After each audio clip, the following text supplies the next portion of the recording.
Cashier Divakaram, కరుణామయుడు దివాకరం, దయామయుడు Divakaram, cashier Divakaram, కలియుగ పురుషుడు దివాకరం, కలియుగ మహాపురుషుడు దివాకరం, క్యాషియర్ దివాకరం, దయామయుడు దివాకరం, కరుణామయుడు దివాకరం, దయామయుడు దివాకరం.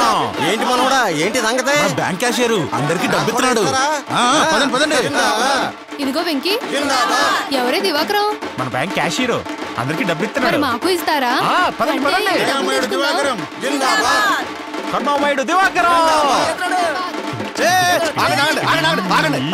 అంతగా పోడుతారు. అసలు ఏం చేశాడు? అంతా ఆయనే చేశాడు.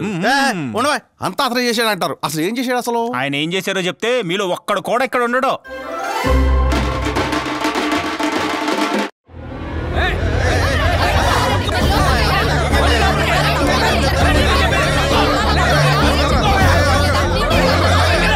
ఆగండి ఆగండి, ఎందుకలా చొచ్చుకొని వస్తున్నారు?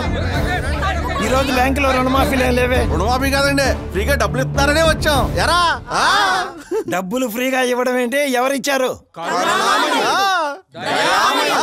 అదేనండి మీ క్యాషియర్ దివాకరం. ఏయ్, నువ్వు వెళ్ళి దివాకరాన్ని పిలు. Okay sir. దివాకరం గారు, మేనేజర్ గారు పిలుస్తున్నారు మిమ్మల్ని. సార్, ఏంటా దివాకరం, మన బ్యాంకు డబ్బులు ఫ్రీగా పంచుతానన్నావా? నేనెందుకు పంచుతాను సార్? నాకేం అవసరం? ఆ వెంకీగాడికి ఇచ్చి మాకేవటాకేంటి? వెంకీగాడ్ అంటే ఇందాక వచ్చి 10 లక్షలు డ్రా చేసి తీసుకెళ్ళాడు, అతనేనా? అతనే. నమస్తే దివాకరం గారు. సార్, ఈ చెక్ కొంచెం మీ ఫోటో ఒకటి తీసుకొచ్చా సార్. నా ఫోటో ఎందుకు? మీలాంటి వాళ్ళ ఫోటో గుళ్ళో ఎలాగూ పెట్టలేను కదా సార్, కనీసం ఫోన్లో అయినా పెట్టుకుందామని సార్. కొంచెం బ్యాక్ సార్. అది అతని డబ్బు, అతను తీసుకెళ్ళాడు. నేనివ్వడం ఏమిటి? మాట మార్చుకో. ఒకడికి ఇచ్చి మిగతా మీరు నొక్కేద్దాం అనుకుంటున్నారా? అబ్బా, వాడెవడో మిమ్మల్ని పిచ్చోళ్ళని చేసి ఇక్కడికి పంపాడు. వెళ్ళి వాడిని అడగండి. పదండి, వాడి సంగతి చూద్దాం. పదండి పదండి.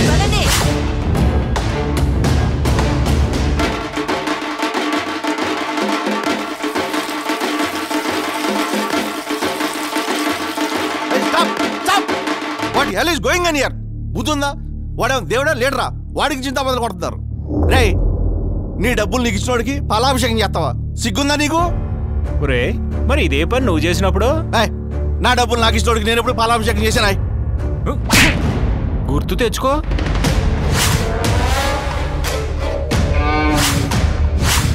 వైఎస్ఆర్ ఆటో నేస్తామని ఆటో డ్రైవర్ల అకౌంట్లో 10,000 వేసాడన్నారు కదా, అవేమైనా సాక్షి మీడియా అమ్మేసి ఇచ్చిన డబ్బులరా? కాదండి. మరి పాలాభిషేకం చేసావు. ఆ అమ్మ ఒడని అమ్మ లెక్కల అకౌంట్లో 13,000 వేసాడన్నారు కదా, అవేమైనా భారతీయ సిమెంట్ అమ్మేసి ఇచ్చిన డబ్బులరా? అసలు కాదండి. పాలాభిషేకం చేసావు. రైతు భరోసాని రైతుల అకౌంట్లో 7,000 వేసాడన్నారు కదా, అవేమైనా లోటస్ పాండ్ ప్యాలెస్ అమ్మేసి ఇచ్చిన డబ్బులరా? పాలాభిషేకం చేశానా? ఒరే, భారతీయ సిమెంట్ బస్తా ధర ఎంతరా? 400 అండి. అది ఎవరికైనా ఫ్రీగా ఇచ్చాడా?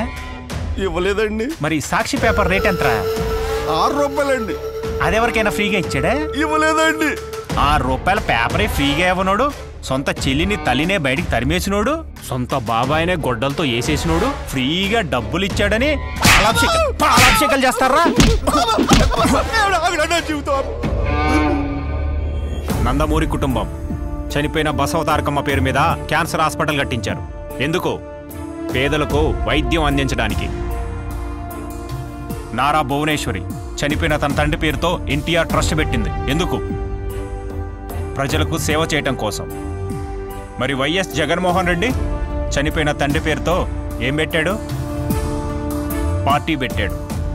ఎందుకు? జనాల్ని దోచుకోవడానికి. అభివృద్ధి చేయటం రాదు, రాజధాని కట్టలేడు, పోలవరం పూర్తి చేయలేడు, ప్రత్యేక హోదా తీసుకురాలేడు, కనీసం చూసి చదవటం కూడా చేత కాదు. అలాంటి వాడికి ఊటెలా వేస్తారా? ఫ్రీగా డబ్బులు ఇస్తా ఉన్నారని. రే సీను, నువ్వు రోజు మందు అవుతావే, ఆ మందు క్వార్టర్ రేటు గతంలో ఎంత ఉండేదిరా? 80 రూపాయలండి. మరి అదే మందు ఇప్పుడు ఎంతరా? 200 అండి. ఎంత పెరిగింది? 120 రూపాయలండి. అంటే నెలకి ఎంత పెరిగినట్టు? 3,600 అండి. మరి ఏడాదికి ఎంత పెరిగినట్టు? 43,200 అండి. మరి 5 ఏళ్లలో ఎంత పెరిగినట్టు? 2,16,000 అండి. అయ్య బాబోయ్. చూసారా? ఈ విధంగా పెట్రోల్, డీజిల్, ఇసుక ధరలు, బస్ ఛార్జీలు, ఇంటి పన్ను, ఆస్తి పన్ను, చెత్త పన్ను, రోడ్ ట్యాక్స్, ఫైబర్ నెట్ ఛార్జీలు, ఆ ఛార్జీలు, ఈ ఛార్జీలు అని ఇలా పెంచినవన్నీ లెక్కేసుకుంటే ఈ 5 ఏళ్లలో ఒక్కో కుటుంబం నుంచి దోచుకున్నది అక్షరాల 10 లక్షల రూపాయలు. కానీ కుటుంబానికి నవరంధ్రాలు అనే పేరుతో ఈ 5 ఏళ్లలో మనకిచ్చింది బోడి 1,00,000 రూపాయలు. అంటే 10 లక్షల రూపాయలు మన దగ్గరే మింగి 1,00,000 రూపాయల ముష్టి మనకిచ్చి నేనే దేవుణ్ణి అంటున్నాడు. అలాంటి వాడికి మీరు పాలాభిషేకాలు చేస్తున్నారు. మీకు తెలుసా మన రాష్ట్రం మీద 13 లక్షల కోట్ల అప్పు ఉందని? అదంతా ఎవరు చేశారు? ఎవరు కడతారు? మన రాష్ట్రం మీద ఉన్న అప్పుల భారం మనదే, మనమే తీర్చాలి. రామన్న, నీ సంపాదన ఎంత? 20,000 రూపాయలు బాబు. నీ కొడుకు సంపాదన? 50,000. నీ కూతురు సంపాదన? 30,000. మొత్తం 1,00,000. అవును. నువ్వెప్పుడైనా అప్పు చేసావా? అప్పు చేయాల్సినంత అవసరమేమీ రాలేదు బాబు మాకు. ఎందుకు రాలేదు? సంపాదన సరిపోతుందిగా, అప్పు చేయాల్సిన అవసరమేముంది? చూసారా? సంపాదన సరిపడా ఉంటే అప్పుతో అవసరమే లేదు. మరి మన రాష్ట్రానికి ఎందుకింత అప్పయింది? సంపాదన లేదు కాబట్టి. సంపద సృష్టించలేనివాడు రాష్ట్రానికి అవసరం లేదు. అప్పులు చేసేవాడు అసలే వద్దు. సంపద సృష్టించి సంక్షేమ పథకాలు ఇవ్వగలిగిన వాడే అసలైన నాయకుడు. అలాంటి వాడే మనకు సీఎంగా కావాలి. దేశ విదేశాలు తిరిగి ఇండస్ట్రీస్, ఇన్వెస్ట్మెంట్స్ తీసుకురావాలి. అంతేగాని ప్యాలెస్ దాటి బయటికి రాని పిరికోడికి ఈ రాష్ట్రాన్ని అప్పచెప్పకూడదు. వీడికి కియాలో ఉద్యోగం, సంవత్సరానికి 10 లక్షల జీతం. వీడిది సాఫ్ట్వేర్ ఉద్యోగం, సంవత్సరానికి 12 లక్షల జీతం. వీడిది హీరో మోటార్స్లో ఉద్యోగం, నెలకి 85,000 జీతం. వీళ్ళలో ఎవరూ కూడా ప్రభుత్వం బటన్ నొక్కిచ్చే పథకాల మీద ఆధారపడి బతకట్లేదు. రివర్స్లో వీళ్ళ జీతాల నుంచి ట్యాక్స్ కట్టి ప్రభుత్వాన్ని బతికిస్తున్నారు. నిజానికి ప్రభుత్వం చేయాల్సిన పనిది. పరిశ్రమలు తీసుకొచ్చి ఉద్యోగాలు కల్పిస్తే ప్రజలే ప్రభుత్వాన్ని పోషిస్తారు. అప్పుడు ప్రభుత్వం ఇచ్చే పథకాల మీద ఆధారపడాల్సిన అవసరం ఉండదు. బటన్ నొక్కడమే పరిపాలన అనుకుంటే అవ్వా ఇలారా. ఏంటి బాబు, నీకు బటన్ నొక్కడం వచ్చా?